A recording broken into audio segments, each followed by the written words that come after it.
Hello दोस्तों, कैसे हो आप सभी। आज मैं आपके लिए कहानी लेकर आई हूँ बड़ी बहू और सासू माँ। जब से रूही ने अपनी सासू माँ को मामी जी को यह कहते सुना, अरे कुछ नहीं, बड़ी बहू रूही तो पूरा दिन खाली पड़ी रहती है। अब छोटी बहू स्वीटी तो बाल बच्चे वाली है, बेचारी को कमर सीधी करने की भी फुर्सत नहीं मिलती। बड़ी बहू का क्या है, 4 रोटी बनाई, थोड़े कपड़े धोए, हो गई फ्री। वह सासू माँ को चाय देने गई थी, वापस लेकर रसोई में आ गई। उसकी आंखों से झरझर आंसू बहने लग रहे थे। 5 साल हो गए शादी को, 2 बार मिसकैरेज हो गया था। उसके बाद कई डॉक्टर को दिखाया, कहने लगे सब नॉर्मल है, पर अभी तक बच्चे नहीं हुए। देवर की शादी 2 साल पहले हुई थी। 1 साल के बाद ही 2 जुड़वा बच्चे हो गए, पहली प्रेगनेंसी की वजह से। फिर छोटे बच्चे हैं, इस वजह से घर के काम में कभी हाथ नहीं बटवाया। और सासू माँ का तो मतलब ही नहीं। कितने साल से सारे घर की जिम्मेवारी संभाल रखी है, कभी देवरानी के साथ भी वैरभाव नहीं रखा कि मैं अकेली क्यों काम करूं। उसके बाद भी बुराई ही हिस्से आती है। अब मैंने भी सोच लिया था मैं भी नौकरी करूंगी, मुझे क्या जरूरत पड़ी है पूरा दिन घर पर अकेले खटने की। शादी के पहले नौकरी करती थी, जब रिश्ता तय हुआ तो सासू माँ कहने लगी हम नौकरी नहीं करवाएंगे। मेरी मम्मी कहने लगी कोई बात नहीं बेटा, जब बच्चे वगैरह हो जाए उसके बाद जैसा अवसर हो उसके हिसाब से देख लेना। कुछ देर बाद सासू माँ की आवाज़ आने लगी, बहू चाय नहीं बनी क्या। अभी तक ला रही हूँ मम्मी जी। वह चाय बिल्कुल बेकार हो गई थी तो मैं दूसरी बनाकर ले गई। आज चाय बनाने में बहुत देर कर दी मम्मी जी। आप फ़ोन पर बात कर रहे थे तो ठंडी हो जाती। मम्मी जी मुझे आपसे बात करनी है। हाँ कहो। मम्मी जी मैं नौकरी करना चाहती हूँ। रोहित तुम्हारा दिमाग खराब है। मैंने जब रिश्ता तय हुआ था तभी कह दिया था। अब तुम्हें पता है स्वीटी के छोटे छोटे बच्चे, तुम नौकरी करोगी चली जाओगी तो घर कौन संभालेगा। मम्मी जी इस घर के लिए मेरी अकेले की जिम्मेवारी नहीं बनती। तो तुम क्या चाहती हो, इस उम्र में मैं काम करूं। स्वीटी बच्चों वाली है तो मैं क्या बात, बच्चे पालने में कितनी मेहनत होती है। यह बात मेरे सीने में तीर की तरह चुभ गई। रात को मुझे उदास देखकर मेरे पति ने पूछा तो मैंने उन्हें सारी बात बता दी। वे कुछ नहीं बोले।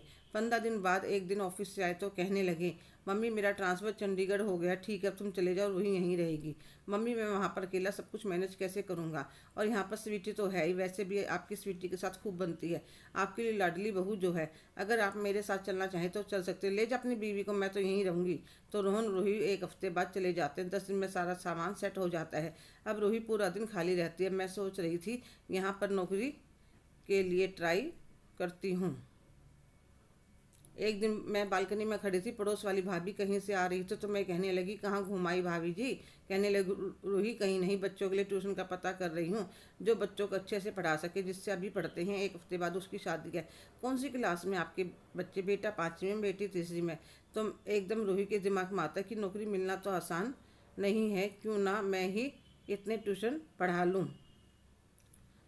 तो मैंने कहा भाभी जी अगर आप कहें तो मैं भी पढ़ा सकती हूँ ट्यूशन, पहले स्कूल में टीचर थी। कितनी फीस लेगी रूही। क्या भाभी जी आप भी मजाक करती हो, जैसा आपको ठीक लगे। तो पहले वाली मैडम को देती थी उतने ही तुम्हें दे दूँगी। अगले दिन से दोनों भाई बहन मेरे पास आने लगे। फिर तो 15 दिन में बाद 2-4 बच्चे और हो गए। सुबह घर का काम करती और शाम को ट्यूशन पढ़ाती। ऐसे ही 6 महीने निकल गए। एक दिन मेरी तबीयत ठीक नहीं थी, चक्कर आ रहे थे, तो मेरे पति कहने लगे किसी डॉक्टर को दिखा लेते हैं। जब डॉक्टर के पास गए तभी कहने लगी आपके लिए कुछ टेस्ट लिख रही हूँ, करवा लीजिएगा।